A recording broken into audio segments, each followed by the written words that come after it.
nhìn rằng mấy thứ đó mà Kaya nga daw kanin ka pagkadayan sa mazara din katong tani. Tikhan magkakaroon doon, tini kasyang maya sumamula kan katuran, maya at hamula ka kan damdoy zob na hiyalaw ka manit. Kan zukala kapi, rilo na damdoyin ni katiya, laylaw katya, ani tatsu katya katswa kalya. Sumamula kan katule, bang makatuiti ka kanin kala. Karoon ngay doon siya katya. Kata bok hang kazukal ya kapiro ilaw na damdoyin na yan katya nailaw katya ni katya kakal maya tikhan sumo ka alakal kay siya ba aba buhay ka karoy doon siyang may siya katya kan kubang mga anuwa pagkakal na kazukal ya kapiro ilaw na damdoyin na yan kazukal ya dewa mo nila po kasi lang hindi pati random doy zap nani atya ruilaw na damdoy kaka mamolut juga random doy nam pangren kaka ngai to alaw min sa thiam don ya katya so anin naw pang pakhanwa ani kha atya chu ta chu una de u ti dang la ma kaung chin kha ni khan a boy hi ka ti ko to ka mala ruilaw na tu damdoy random doy lo ni naksia kita tiku tuka cuma soalin tidak lama omnya lo pun di itu cakap ni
Dân tộc đúng không?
dai le top me ram hi ka vei ve mo ka kan ram hi ana ma chu bang chuan ram la ron sa don ni ram chu achiat lo na na dai theo tu le ram chana lal pa ma adi chan le ke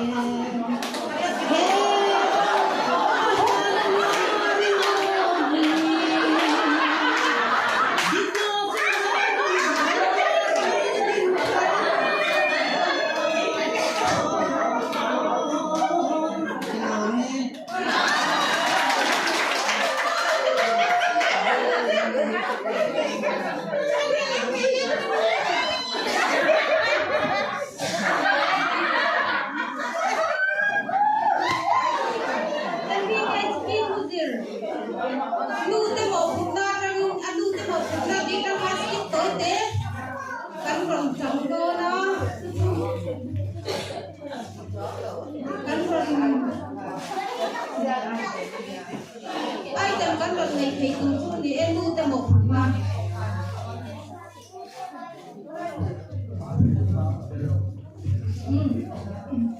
lên con điện tôi cầm cho nó đâu không cho nó thì cái đi rồi hả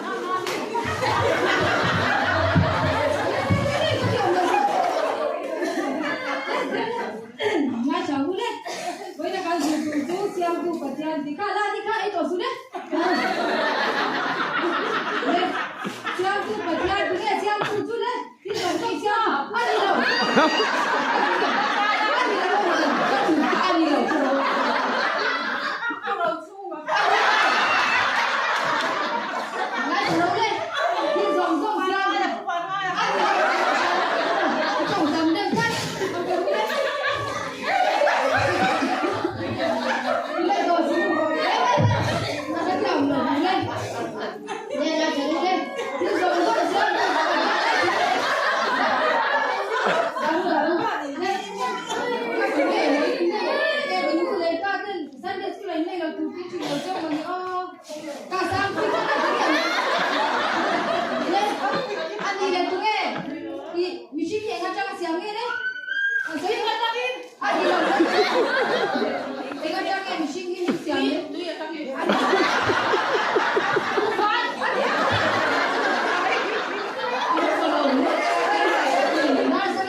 introduction kan ama sign kan lega. My name is Dalmung Liani.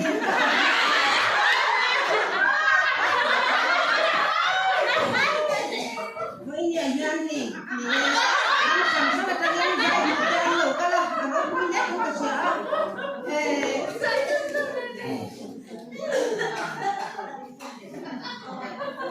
kalek toki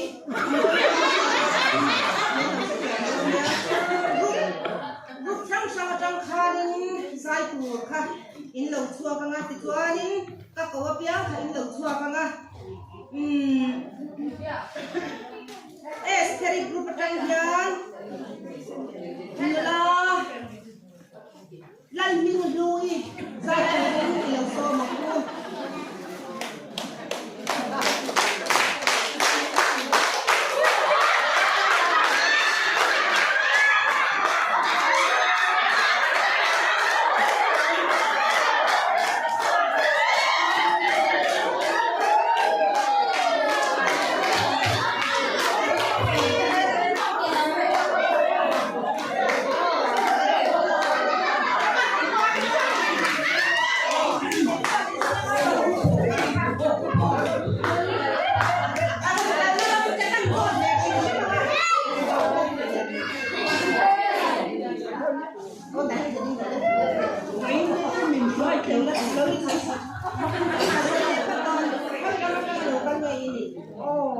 anh nấu cày nó giờ ăn chút khổ mấy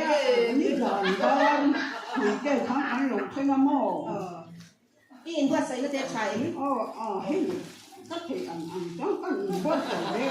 mà cái nấu cày nó là cái bằng cày nó trên sơn mà anh nhìn ai đó là te cũng thấy cái này rồi xoay thế inu le ipa các bạn mới dùng cày kia thế này ta cái dây tụi đi dùng sắc nó cả hai thế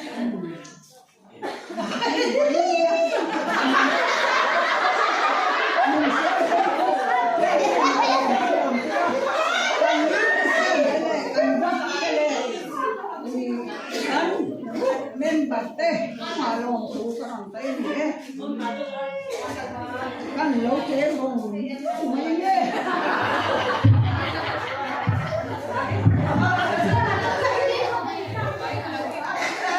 đầm lấy không về lại hiếu nung ồn lên cao hù về mong anh lên buồn anh sẽ tình đi tin đi ngô mà xưa đi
chia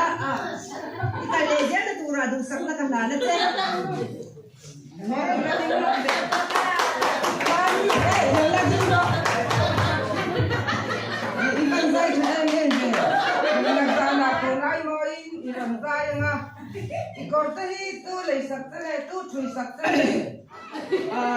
anh đó là kháng kháng rồi chui chụp cái mồ anh học cả sẽ rồi mỗi tất cả rồi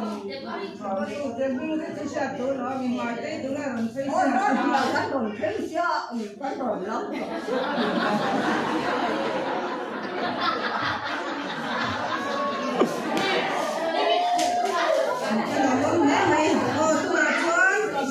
Debori group consol về thua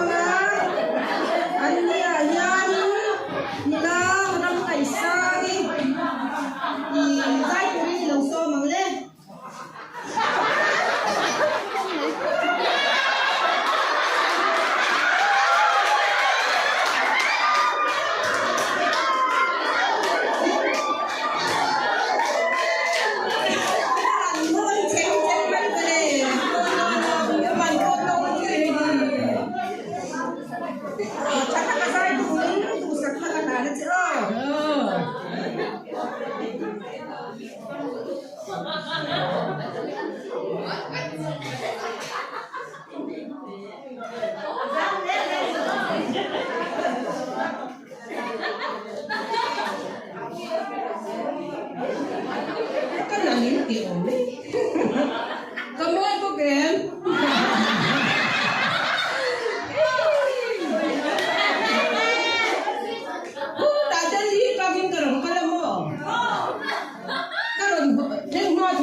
Ram lên lên xuống, cắn cắn trên nhau.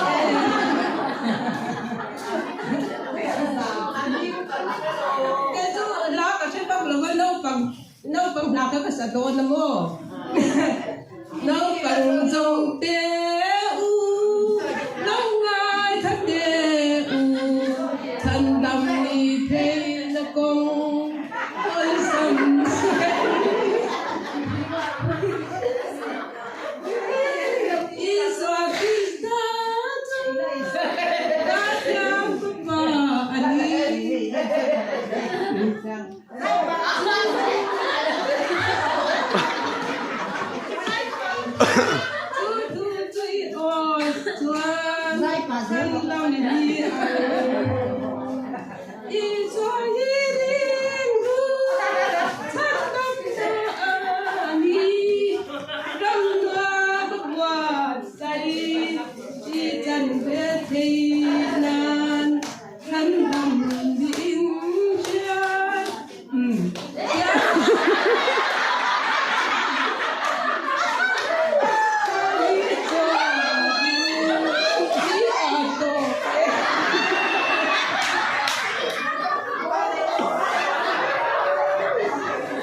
Izai chale mai ni pui bo an le in ka chia khoi ta ka lo kan mo ini khoi state ta ka lo kan ni Delhi ya ta ron kan e aban do tu be tu ga ron khoi te mình try tu pate ya mi mai ila lo bang ra si ya nge I o te a chabok si ya I nang no e tak nei ni ka sia ka lom pui khop mai te o le I ka le je do na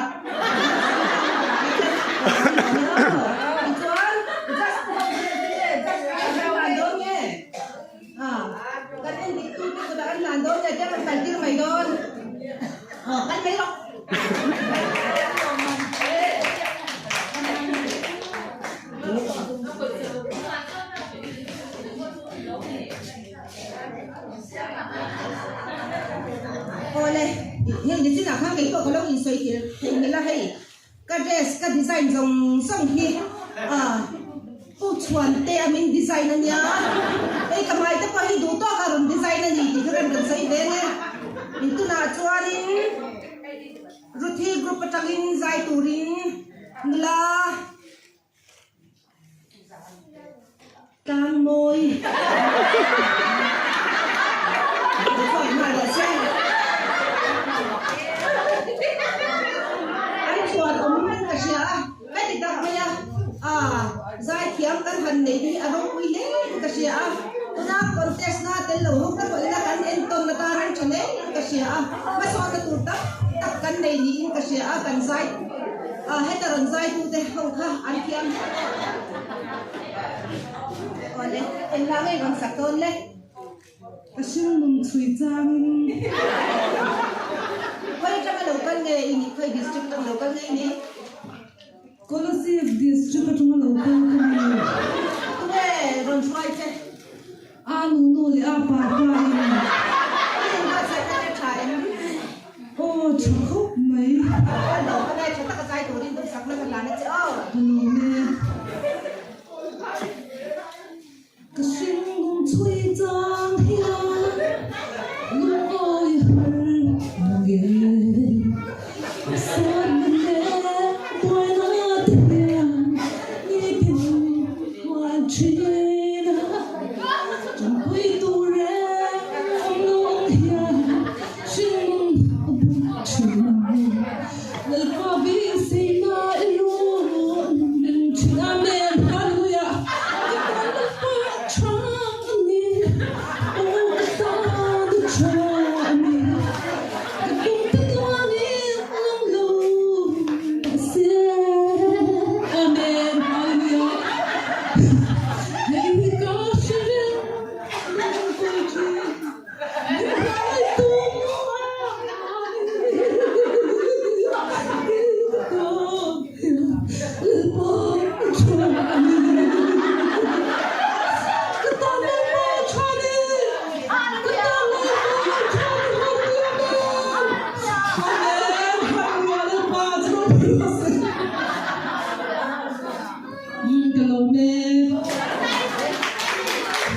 zai chane mai ni tui khin lung ma nei ka sia no i ka tang reng reng ni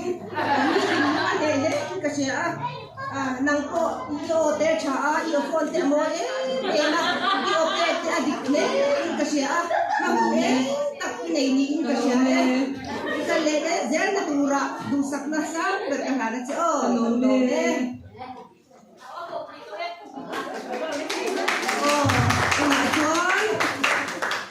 lal ruthi group atangin nula pitang boy pel so ma ku zai turin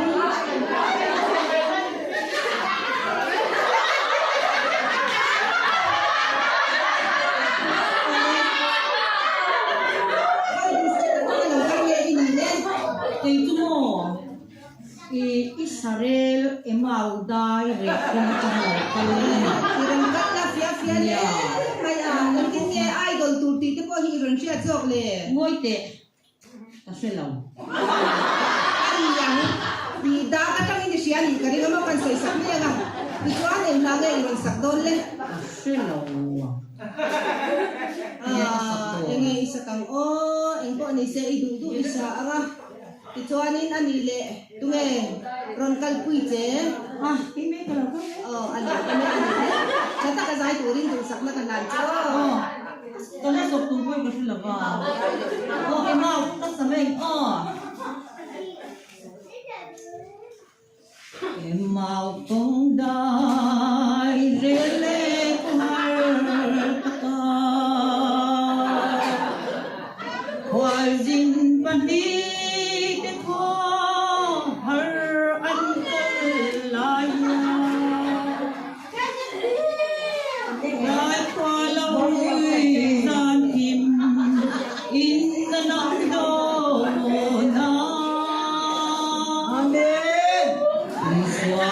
subscribe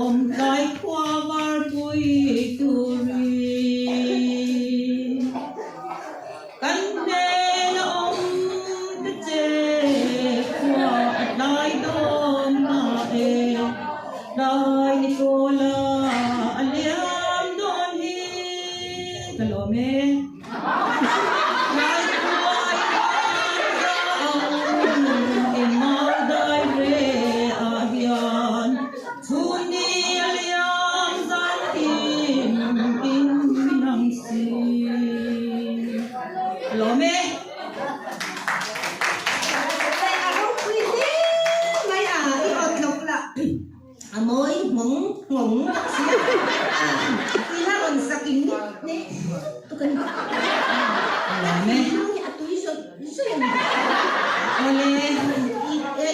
chalai ilani ah mắc ya si đặt cái này cái gì ôi xoay đi chứ sial cho em mà cái gì là tôi bị sắc là thằng hàn chứ ole ole ole ole nè cái giống hàn gì em luôn nè cứ mà lâu lại khác số ai đó lâu khác lâu lại khi nào con cầu chọn để con sẽ nghỉ anh đi mai cái đâu đi anh khác anh rong rong thì tôi riêng cần cầu về lâu chẳng do ai đó lâu khác lâu thì cứ mà lâu thì khác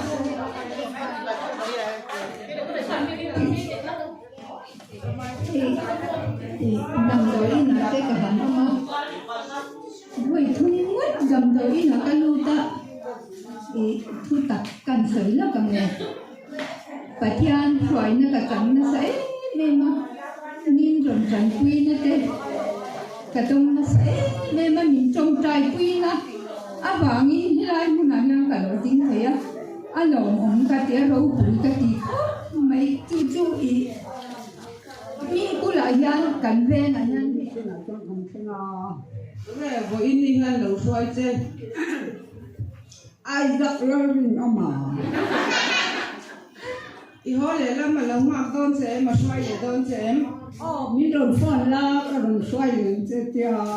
anh ấy le với in à mỗi cái lâu lần thấy nó sang mi tu dậy chứ mỗi hành rồi trang le phát để hay cắn dập dập cái hồ tiền mồ cái cái dòng cha anh cái lồng tiếng thì có anh lố khổ mấy mi lồng tiếng lúc rồi đó thì anh ra là mỗi tất cả lâu lần thì mình hay anh đi lên cùng em ra mấy đi lên cùng xôm bát đi cái thế là tôi đã đủ sắc ngã cái ngày chứ nạp giả nạp toàn mỗi tất cả những đầu dài để rồi nhỉ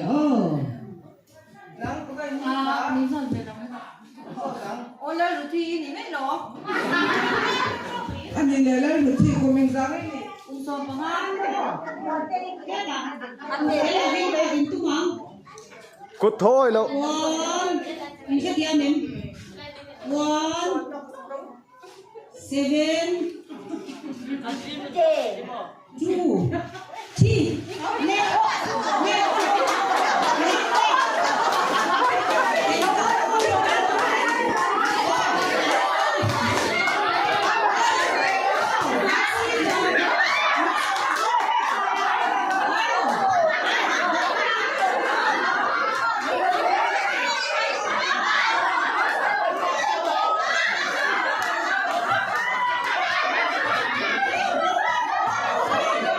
lỡ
Hãy subscribe cho kênh Ghiền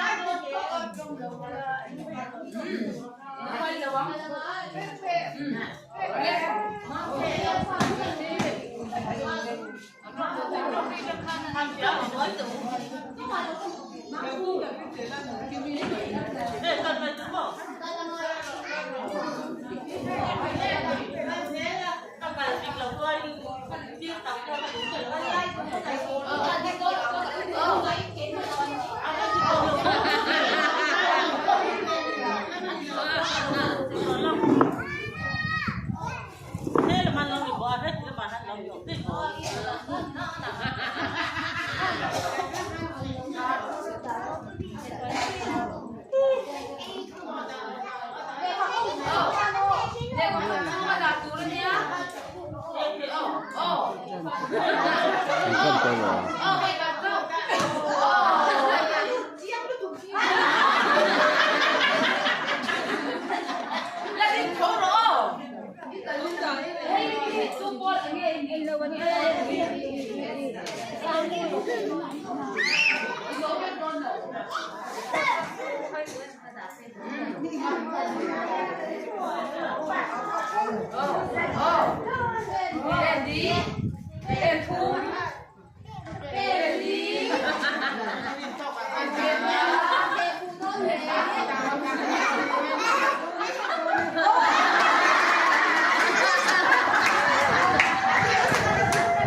để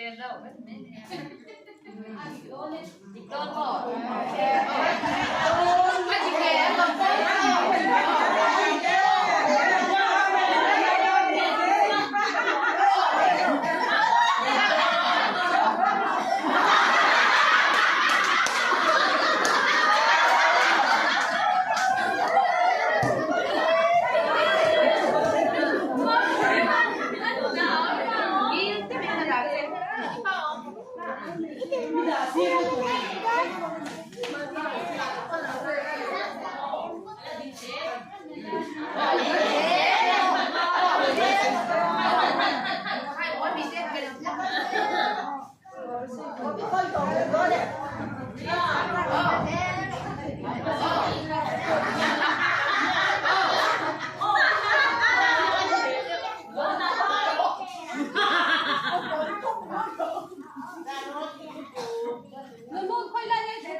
lỡ